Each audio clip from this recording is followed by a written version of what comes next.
Avant de devenir chrétien par la foi en Jésus-Christ, je me demandais souvent si c'était tout ce que nous avions à espérer. Que m'arriverait-il après que tout cela serait terminé? Cette incertitude me dérangeait vraiment. Le doute sur ce qui viendrait après la mort me tourmentait, et la meilleure façon dont je peux le décrire est que j'avais l'impression de me noyer. C'est exact, j'avais l'impression de me noyer dans mes propres pensées. Mais dans l'océan de mes réflexions, j'ai trouvé une bouée de sauvetage, la Bible. Et c'est dans la Bible que j'ai rencontré un homme nommé Jésus, mon Seigneur Jésus.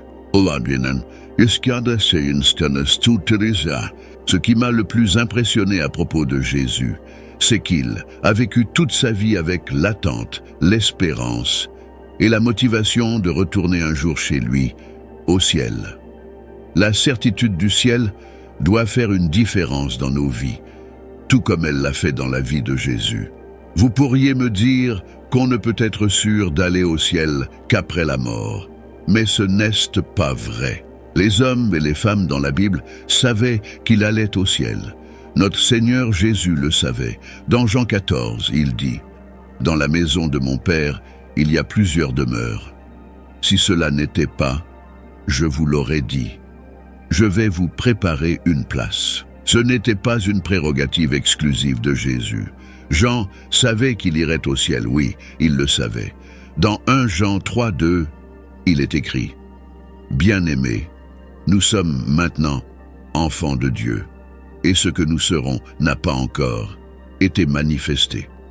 Mais nous savons que lorsqu'il apparaîtra, nous serons semblables à lui, parce que nous le verrons tel qu'il est. » Dans 1 Jean 5:13, nous lisons « Je vous ai écrit ces choses, à vous qui croyez au nom du Fils de Dieu, afin que vous sachiez que vous avez la vie éternelle. » Le roi David, le plus grand roi d'Israël, savait qu'il irait au ciel, comme il est dit dans Psaume 23:6.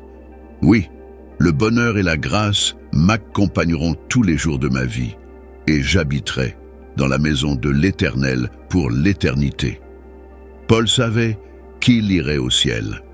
Dans 2 Timothée 1:12, il dit « Car je sais en qui j'ai cru, et je suis persuadé qu'il a le pouvoir de garder mon dépôt jusqu'à ce jour-là. » Il y a des signes distinctifs, des preuves résiduelles, des bénéfices clairs qui montrent qu'un croyant est sauvé et qu'il ou elle ira au ciel. Je ne crois pas que Dieu nous laisserait en suspens quant à notre destin éternel.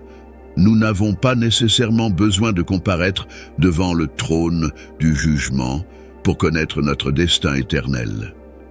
Il y a des indicateurs clairs qui prouvent qu'un croyant est sauvé et qu'il ira au ciel. La certitude du ciel commence ici, sur terre. La première preuve que nous allons examiner aujourd'hui est que vous avez remis votre vie à Christ. Éphésiens chapitre 2, versets 8 et 9 dit « Car c'est par la grâce que vous êtes sauvés, par le moyen de la foi. Et cela ne vient pas de vous, c'est le don de Dieu. Ce n'est point par les œuvres, afin que personne ne se glorifie. » Le salut est un cadeau pour tous ceux qui désirent entrer au ciel. Le salut est essentiel. C'est le portail et le chemin spirituel qui mène à la félicité éternelle au ciel. Cependant, le salut ne peut être atteint que par la foi dans l'œuvre accomplie de Christ. Ceux qui ont du mal à accepter et à croire que Jésus est venu sur cette terre, est mort pour nos péchés et est ressuscité le 3e jour, n'habiteront pas au ciel. Jésus est le chemin, la vérité et la vie. La première et la plus importante preuve que vous irez au ciel est que vous avez remis votre vie à Christ, exerçant la foi dans l'œuvre de sa rédemption. Le salut vient par la foi en Jésus-Christ, non par les œuvres de la loi. Si nous obtenions le salut par nos œuvres, cela impliquerait que nous l'avons gagné par nous-mêmes. Vous ne pouvez pas gagner votre chemin vers le ciel. Il y a beaucoup de gens qui croient que vivre moralement est le chemin vers le ciel, mais ce n'est pas vrai. La moralité et le salut sont deux choses différentes. Le salut est un don gratuit de Dieu qui ne peut être reçu que par la foi. Bien que nous soyons sauvés pour faire de bonnes œuvres, nos bonnes œuvres ne peuvent pas nous sauver. Si vous n'avez pas remis votre vie à Christ, vous ne pouvez pas entrer dans le royaume des cieux. Jésus a dit que, à moins que quelqu'un ne naisse de nouveau, il ne peut voir le royaume de Dieu. Ainsi, le premier signe initial, la première preuve initiale, est que vous avez remis votre vie à Christ. Et, une fois que vous avez remis votre vie à Christ, une transformation commence à se produire, et les signes de cette transformation commencent à apparaître. L'un de ces signes, c'est ces signes que vous commencez à devenir un serviteur de Dieu. Nous voyons cela dans Jean 12, 26, 26. Si quelqu'un me sert, qu'il me suive. Et là où je suis, là aussi sera mon serviteur. Si quelqu'un me sert, mon Père l'honorera. Maintenant, je veux que vous prêtiez attention à cette phrase. Là où je suis, là aussi sera mon serviteur. Ici, Jésus fait référence au ciel. Là où il est, cesse, là où ses serviteurs seront, et cessent au ciel. Dans le salut, notre volonté propre est perdue. Nous ne nous appartenons plus à nous-mêmes parce que nous avons été achetés à un prix. Si vous avez encore du mal à vous soumettre à la volonté de Dieu et à la direction de son esprit, cela signifie qu'il y a une zone de votre salut sur laquelle vous devez travailler. Rappelez-vous que la Bible nous instruit clairement dans Philippiens 2, 12. Travaillez à votre salut avec crainte et tremblement. C'est une observation unique. Travailler à votre salut avec crainte et tremblement parle de l'obéissance continue pour ceux qui sont déjà sauvés. Il est crucial de noter que Paul ne nous dit pas de travailler pour notre salut.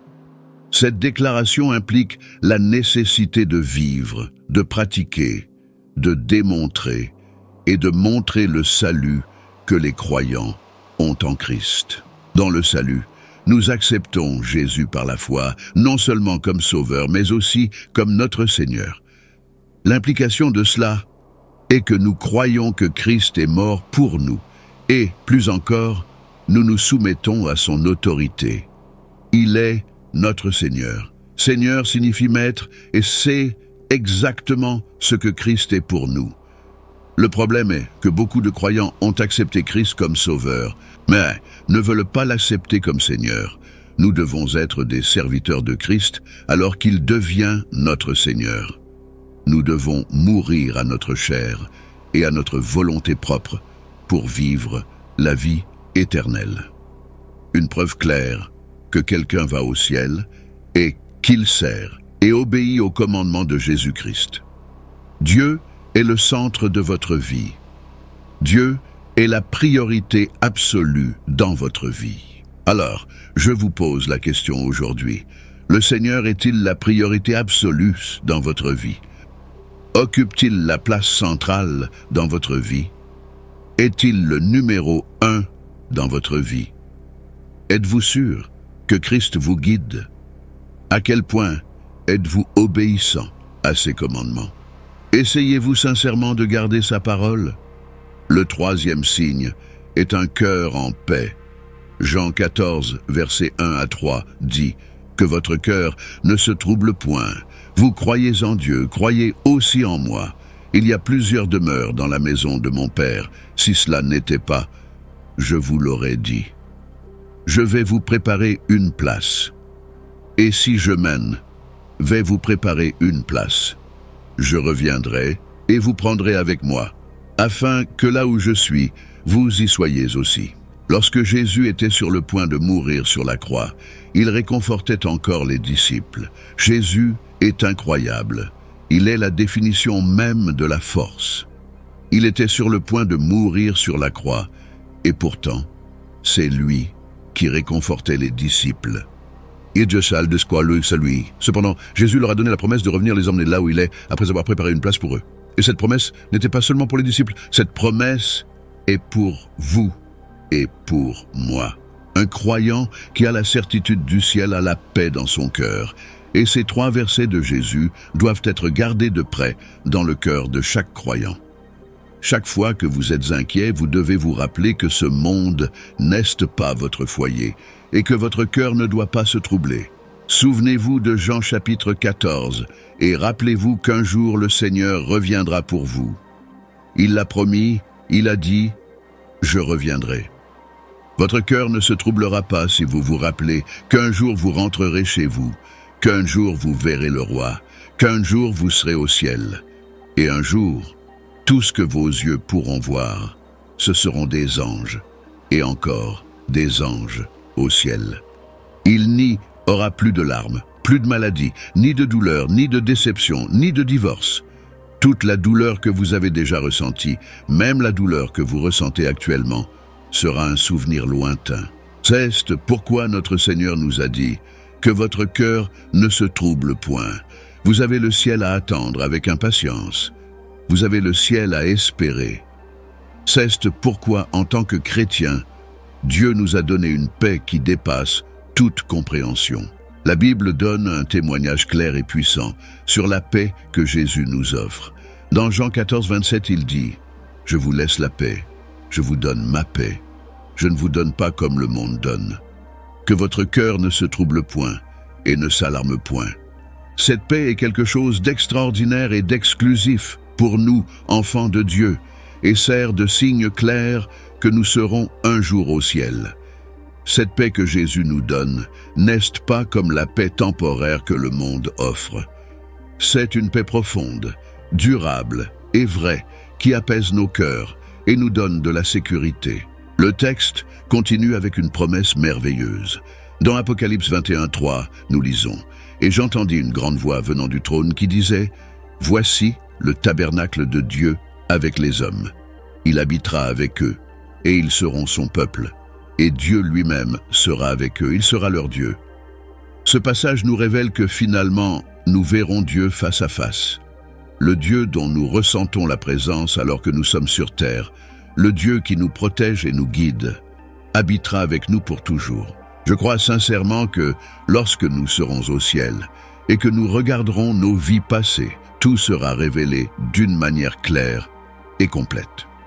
Nous verrons tous les moments où Dieu nous a sauvés de situations dangereuses et tous les moments où il nous a empêchés de prendre de mauvaises décisions. Nous réaliserons comment il était toujours présent, même dans les moments où nous ne pouvions pas sentir sa présence. Tous les dons et bénédictions que nous avons reçus au cours de notre vie, pour lesquels nous prenons souvent le crédit, seront vus comme des cadeaux de Dieu. Au ciel, nous pourrons regarder en arrière et voir toutes les fois où Dieu nous a soutenus lorsque nous étions faibles, lorsque nous pensions que nous ne pourrions pas continuer. Il nous a donné la force de persévérer, la capacité de travailler et de pourvoir aux besoins de nos proches. Tous les bons dons que nous avons reçus ont en réalité été donnés par lui.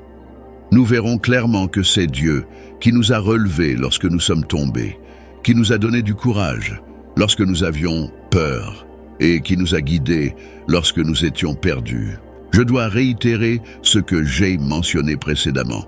Au ciel, nous n'aurons pas de raison de pleurer. Il n'y aura plus de douleur, de souffrance, de tristesse ou de déception.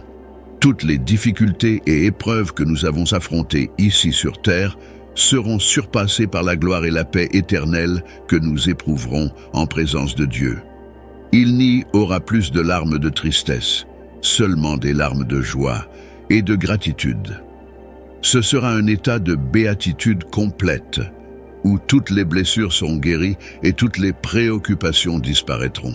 Mais je crois que nous ressentirons une joie et une paix indescriptibles en voyant Dieu, notre Créateur, notre véritable Père.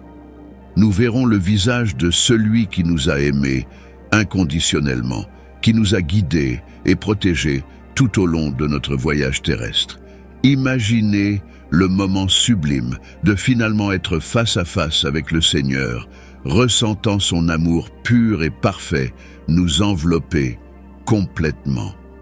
Ce sera la réalisation de toutes nos espérances et rêves spirituels, une rencontre qui transcende toute expérience humaine. Ce sera un jour glorieux, un jour de célébration éternelle. Le ciel sera un lieu de louange et d'adoration constante, où nous célébrerons la majesté et la bonté de Dieu. Chaque instant sera rempli de la présence divine, et notre joie sera complète et continue. Nous serons réunis avec nos proches qui ont également suivi le chemin de la foi, partageant ensemble la joie céleste. Ce sera un jour sans fin, où la lumière de Dieu brillera pour toujours, illuminant nos cœurs et nos esprits de sa vérité et de son amour. Imaginez combien ce sera merveilleux de voir Dieu face à face, le Dieu que nous sentons présent dans nos prières, qui nous réconforte dans nos moments de tristesse et qui nous donne de l'espoir dans les moments de désespoir. Nous serons devant lui, et tous nos doutes, peurs et anxiétés disparaîtront. Dans la présence de Dieu, nous trouverons toutes les réponses que nous recherchons, toutes les explications au mystère de la vie. La paix que nous ressentirons sera absolue, car nous serons complètement en sécurité dans ses bras éternels. Nous verrons clairement le grand amour qu'il a pour nous et comprendrons qu'il a été avec nous à chaque instant de nos vies. Nous pourrons rétrospectivement voir toutes les manières par lesquelles Dieu nous a guidés, protégés et bénis. Chaque miracle, chaque intervention divine que nous avons vécue sera évident et notre cœur sera rempli de gratitude et de louange. Nous comprendrons enfin la profondeur de l'amour de Dieu et comment il a orchestré chaque détail de notre existence pour notre bien. C'est le destin ultime de tous les croyants, être en présence de Dieu, où il n'y aura plus de larmes, ni douleur, ni souffrance, seulement de la joie, de la paix et la présence éternelle de notre Seigneur. Le ciel est la promesse qui nous motive et nous donne de l'espoir. Savoir que nous sommes destinés à une éternité si merveilleuse nous fortifie et nous inspire à persévérer dans la foi. C'est un rappel constant que nos luttes ici sont temporaires, mais que la récompense est éternelle et indescriptible. So, Sandi, Zoskaden, Italisos,